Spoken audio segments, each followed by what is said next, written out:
Okay, this is our second installment of the country lessons, and today's country is going to be New Zealand.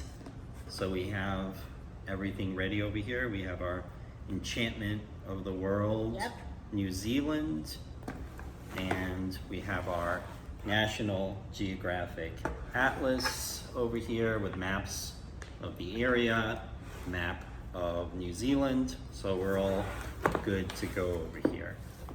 So New Zealand is the first country in this whole area of the world that we've talked about. Do you guys know what ocean this is over here? North Ocean. There's no North Ocean, Ian. Pacific Ocean. So the ocean is called the Pacific Ocean. South Pacific And Ocean. this is the southern part, but the ocean is the Pacific Ocean. That's the ocean that goes between Asia and Australia, and on the other side of the ocean is the United States, North America, and South America. So when we talk about the west coast of the United States, that's the coast that's on the Pacific Ocean. And New Zealand is a couple of islands, a few islands that are in the Pacific Ocean. They're very far from any other countries. In fact, New Zealand is probably one of the furthest countries from any other country. Maybe Iceland is the only one I can think of that's even close as a country, for being so far away from any other country. Now, if someone asks what continent New Zealand is on, it's kind of interesting because it's not really agreed what continent New Zealand is on. Now, it's certainly very close to the continent of Australia. Or Oceania. Well, Oceania is not the continent. Oceania is the entire geographical region that includes these islands of Polynesia and New Zealand and Australia. But if you're talking about a continent, you have the continent of Australia over here. Some people would say that New Zealand is not part of a continent at all. It's simply a country or a group of islands in the middle of the ocean. But there's also some people who believe that it's part of an eighth continent called Zealandia, of which almost all the continent, more than 90% of the continent, is actually underwater, which is why you can't see it on a map.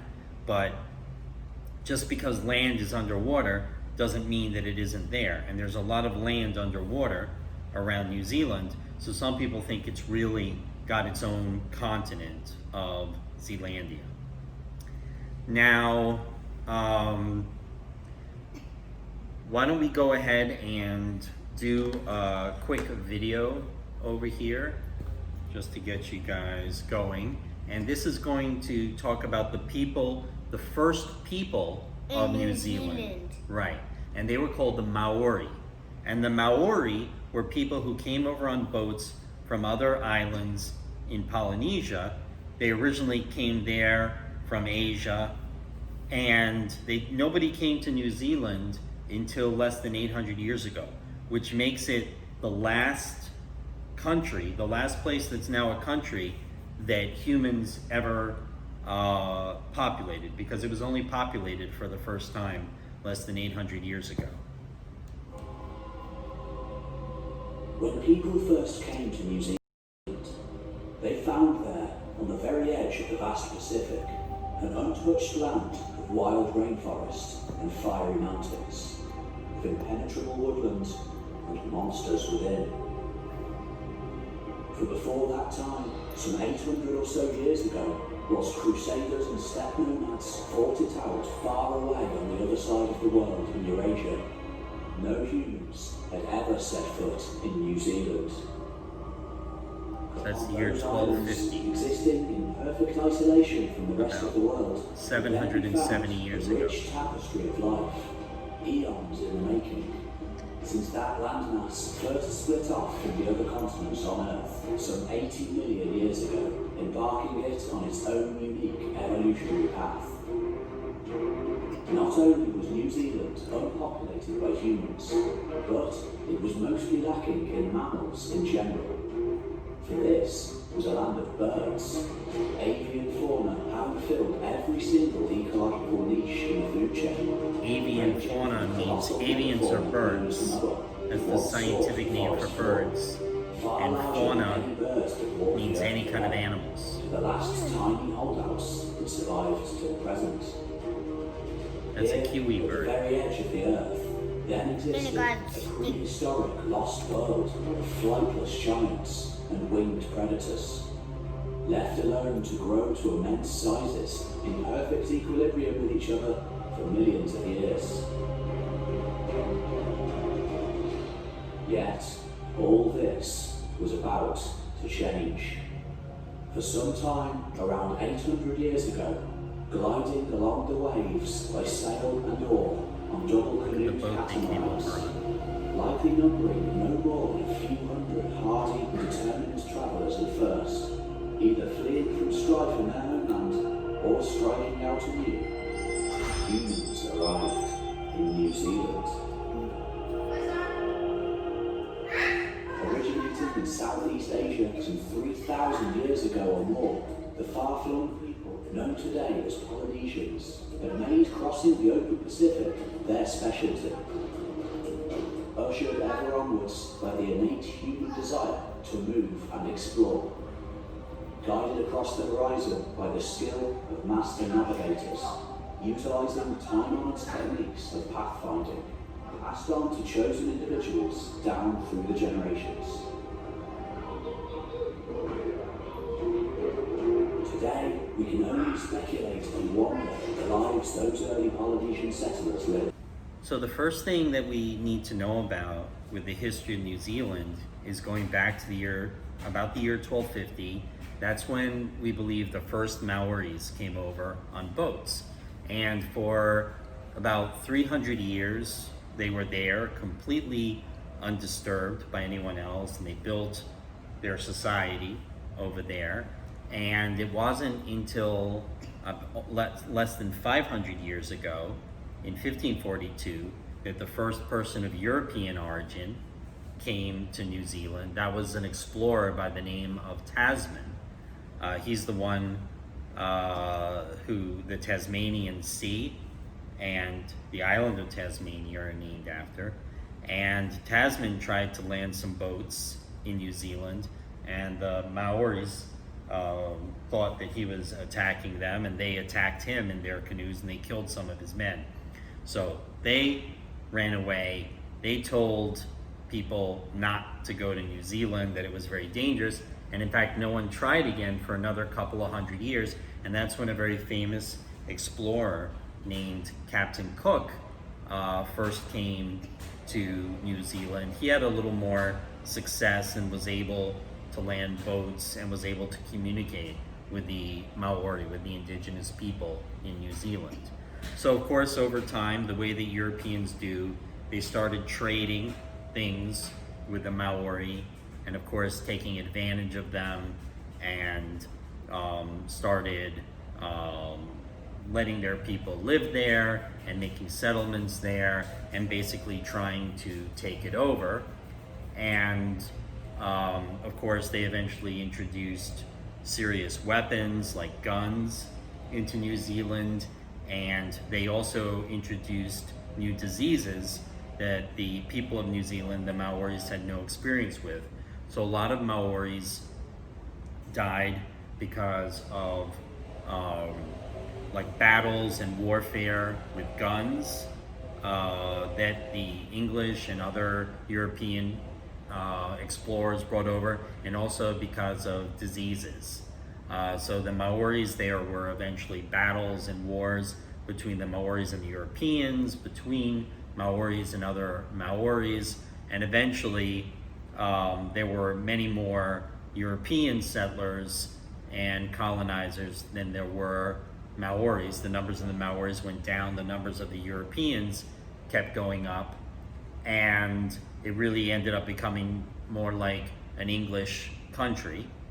And after World War II, is when New Zealand finally became completely independent from England. They didn't have to fight a war. They just basically passed laws within New Zealand, making them more and more independent of England. And of course, by that point, after World War II, England wasn't going to fight any more wars to keep their territories anymore. So New Zealand basically became completely independent without having to fight a war to be independent. So let's do another video on the geography of New Zealand. New Zealand, or Aotearoa, is an island nation of 4.7 million people in the southwest of the Pacific Ocean. And it's also in the southwestern corner of the Polynesian Triangle. It's closest to Fiji, Tonga, and New Caledonia in the north, and Australia to the west. It's about 268,000 square kilometres, which makes it a similar size to Colorado in the United States, and slightly larger than Great Britain. It's 1,600 kilometres long and a maximum of 400 kilometres wide. New Zealand is surrounded by water and has no land border. Its coastline is 15,000 kilometres, the 9th longest coastline in the world, and nowhere in New Zealand is more than 170 kilometres from the sea. New Zealand is technically made up of hundreds of islands, from the Kermadec Islands to the Chatham Islands to Auckland Island and to the Campbell Islands. However, the largest islands which most people live on are the North Island and South Island, and there are also small populations on Stewart Island and the Chatham Islands. In Maori legend, the North Island was a fish that the hero Maui fished up from the ocean. Maui's waka, or canoe, is represented by the South Island. In Maori, New Zealand is called Aotearoa, the land of the long white cloud. The North Island is Te Ika a Maui, the fish of Maui. The South Island is Te Waiponamu, water and green stone, which is New Zealand jade. And Stewart Island is Rakiura, glowing skies. To the west, between Australia and New Zealand, is the Tasman Sea, and to the east is the Pacific Ocean. Between the North and South Islands is the Cook Strait, and between the South and Stewart Islands is the Foveaux Strait. The country is also part of the Ring of Fire, which runs around the Pacific Ocean, so earthquakes and volcanic activity are quite common. New Zealand sits on the Indo-Australian Plate to the west and the Pacific Plate to the east. In the North Island, the Pacific Plate is under the Indo-Australian, and in most of the South Island, the Indo-Australian is under the Pacific. New Zealand is in the southern hemisphere, so its summer runs from December through to February and winter from June to August. Warmer weather is in the north and cooler weather in the south. It's about halfway between the equator and Antarctica, or South Pole, and there can be a lot of variation in temperature and weather throughout the country. The far north is subtropical. The far south can be a lot colder, and some of the mountain areas in the South Island have alpine conditions. The average maximum summer temperatures for the whole country, though, are about 20 to 30 degrees Celsius, and for winter about 10 to 15 degrees Celsius. There's a lot of variation in New Zealand's scenery as well, such as mountains, beaches, volcanoes, forests, glaciers, and a small desert too. Wellington is the capital city, and it's the most southern capital in the whole world. Auckland is the largest city with a population of 1.6 million people. About 75% of the population of New Zealand lives in the North Island. Let's move back to our map of New Zealand over here. So you can see there's really two main islands, like they were saying, right? Does this shape of New Zealand, does it remind you of any other country at all? Does it look like a leg and a boot? It looks like a hand. Oh, Italy. Right, it kind of looks to me like Italy. The only difference is that it has this kind of, it's divided in two down And the middle. Look at the bottom. But yeah, it always reminds me a lot of Italy. So you have this North Island, which is kind of like the upside down foot, and then the South Island, which is like the leg part. The biggest cities and most of the people are on the North Island. The capital is Wellington. That's over here. That's the capital of the country. And the biggest city is all the way up over here. That's called Auckland. And the only pretty large city on the South Island is called Christchurch. So the two islands are by far, the North and the South are by far the two biggest islands. There's a couple of smaller ones, this Great Barrier Island and this Stewart Island, but I think only a very small amount of people live there. And in between the two islands, the water channel between the two islands is called the Cook Strait. That's named after Captain Cook. You guys remember what a strait is? It's basically a narrow channel between two large bodies of land. They call that a strait. There's another strait over here between the South Island and the Stewart Island. It's called the Foveaux Strait. And let's look at another video over here that's basically a little bit more about Maori culture. This is going to tell us a little bit what it's like to be a Maori. Remember that there's still a lot of the population of New Zealand is still Maori, the native people of New Zealand before the Europeans came. I think about 15% of the country is the Maori people. So we'll find out what it's like to be one of them.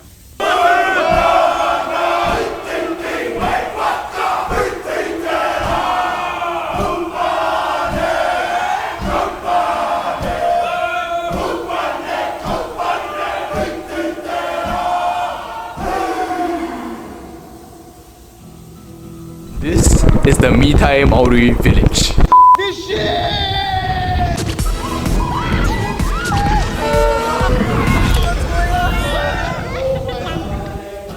Over 1,000 years ago, the Maori culture, centered on kinship and connection with the land, was born in New Zealand. Today, the Maori way of life is at risk of dying out due to westernization.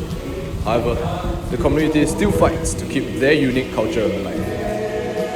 So now we're gonna visit a Maori village from the Mitai tribe. Gonna look at the cultural dances, gonna have the hangi food, and learn more about the Maori culture. So about 15% of New Zealand is actually made of Maori people. One tribe, you'll have about 5 little tribes as Okay. well. So we all belong to the same sub-tribe or the little tribe. Okay, so there are 75 tribes in the whole New Zealand. 75 tribes. Our tribe has their own customs and traditions. We each have our own stories, our own laws. We each have our own haka. Yeah. We each have our own poi dance, which the women do. So every tribe different. We are having a traditional Maori meal right now, and this meal is called the hangi. And what we do is we cook our food under the ground, and it's cooked with the river rocks. We heat them, and the steam from the river rocks, they're put in about a 1 metre hole, and then we place the food over the rocks, and then the steam cooks for about 3 hours. And this is some of the foods that we've cooked. So come and have a look at this one. And that's the kumara. That's part of our staple diet. Here in New Zealand, we're famous for our beat style of cooking the lamb in the underground oven, and the people love it. They come all around the world to try this style of our lamb because it has that acquired taste and flavour with the steam. Everything's so tender, so flavorful. Okay, let's talk about eating. Kei te pe kia hoi. Go to buy. Yeah, that's right. That means how are you? And I'm fine. Good, yeah. I'm fine. Thank you so much. All good, brother. Cheers. So that was the Paw, a member of the Meitei tribe. So something really interesting that he shared with me was the concept of mana. So what mana means is actually that everyone is the same and everyone is equal. So this is going to be a video that if we ever go to New Zealand, this will help give you guys some idea of the kind of stuff that we're going to be doing. It's called the 10 best things to do in New Zealand. So coming in at number 10 is all the incredible hikes we did in New Zealand. New Zealand is such a naturally beautiful place that you want to just get out and go for a walk. We did so many hikes, I think there were days when our feet were so sore, but it was worth that because at the end we got incredible sunsets. We saw so much natural beauty that if you really want to get the most out of going to New Zealand, get some hiking boots and go for a walk.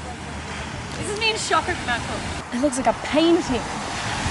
That is insane. So number 9 is the cultural village in Rotorua. Now, when we go traveling, we always want to learn about the local cultures, especially the Maori people. They are one of the friendliest people we have ever met. They are so nice, especially down in Rotorua. So you can actually go to a cultural village and learn more about the Maori people. So when you arrive, they do a traditional welcome ceremony, and then they have all these stations so you can learn about their artwork and their dancing and their hunting and how they cook their food. Speaking of food, they put on such a good show. So what happens is they actually cook a lot of their meals inside the ground. So Rotorua is the geothermal area of New Zealand, which means there's a lot of heat underground because of the volcanic activity. So they use this heat with their cooking. So they bury your food underground, your meats, your veggies, and then they cook it and bring it up right in front of you, and then they serve it for dinner that night.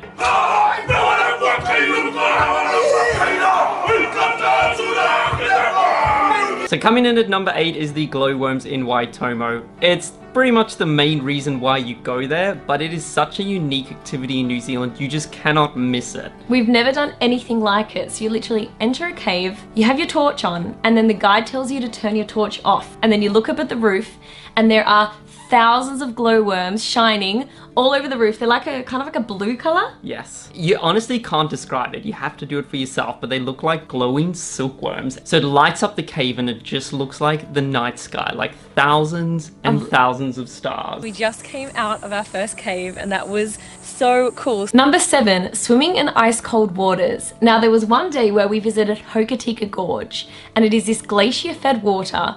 What was it, like 3 degrees or something? I don't know. It was so cold and we all decided to just strip down to our bathers, jump in the water. Like, you don't get used to it. Sometimes you can jump into a water and like, oh yeah, it's cold, and then after a while it warms up. Oh my goodness.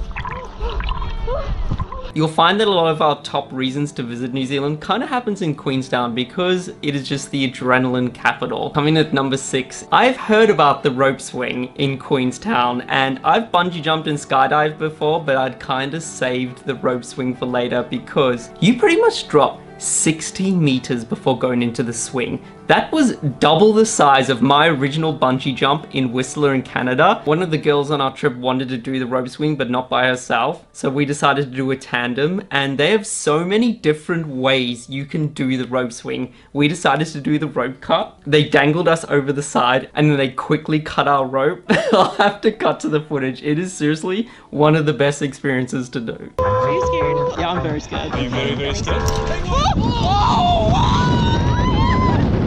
I also love that because I was too scared to do the swing, they actually had an option called the Canyon Fox. And it's not just a flying fox. It isn't just a flying fox. You actually fall 5 meters into the flying fox. And I was like, that's enough adrenaline for me, so I did it. And it was scary, but I did it. So if I can do it, you can do it. Good work, Jess.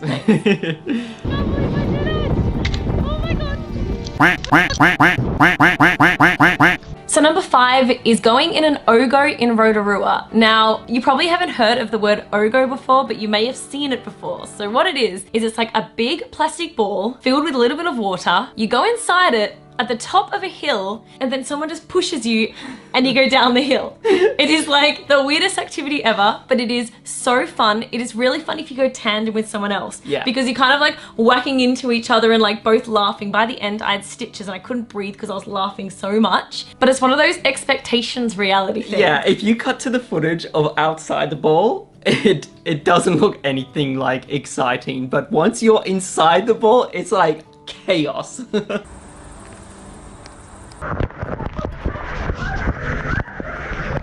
Alrighty, so coming in at number 4 is go on a cruise in Milford Sound. Now this is pretty much a natural wonder of the world, and words seriously cannot describe the beauty of this place. Just picture the mountain scene in Lord of the Rings, and they're just surrounding you in this little lake. You go on a boat, there are waterfalls coming down the side. It's so unbelievably beautiful. I reckon it's like the most beautiful place in New Zealand. Definitely. You could spend a weekend, a week there. It is like, it's absolutely breathtaking. Seriously guys, come to Milford Sound. This is crazy. Coming in number 3, Hobbiton.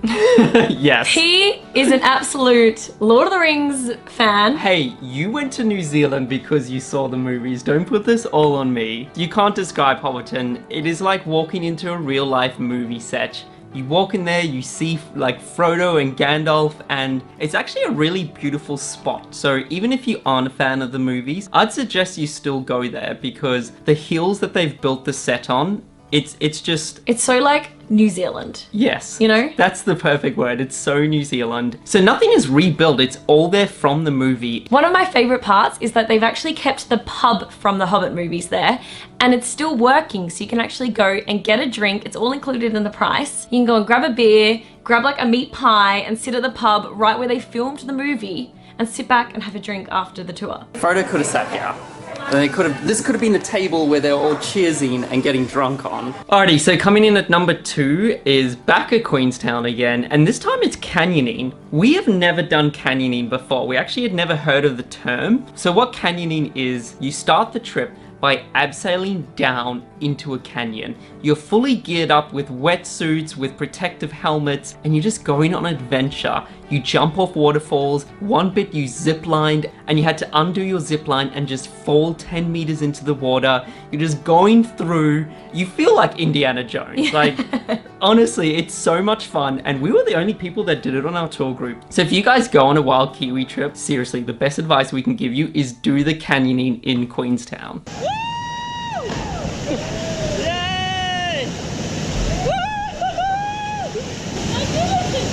Alrighty, and coming in at number 1 is heli hiking in France, Joseph.